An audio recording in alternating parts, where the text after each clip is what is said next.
Okay, now we're going to do an example of how to find a standard deviation for a sample. So I have a sample of a bunch of measurements. 12, 8, 10, 9, 11, 10. I don't know what these are. Shoe sizes, whatever they are. I don't know what they are. Doesn't matter. So first I have to figure out is n. I have to figure out the size of the sample. That's n.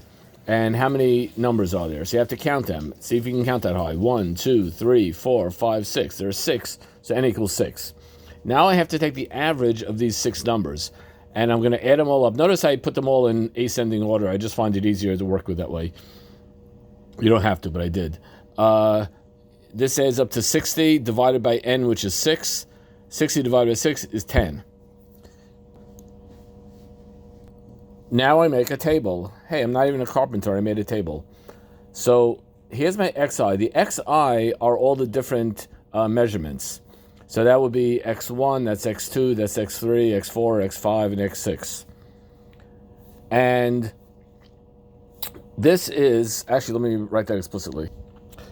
Now, xi minus x bar. So 8 minus, now what's x bar? X bar we said was 10. X bar is 10.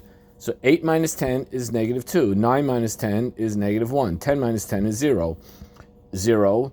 11 minus 10 is 1. 12 minus 10 is 2. Now I'm going to square all of these guys. So negative 2 squared is 4. That's positive 1. 0, 0, 1, 4. Notice that it doesn't make a difference if I'm 1 above the average or 1 below the average, because once you square it, it becomes positive anyway. The next step is to add up this whole column here, and that gives me the sum of the xi minus x bar squared. This is something that you see that was in the formula.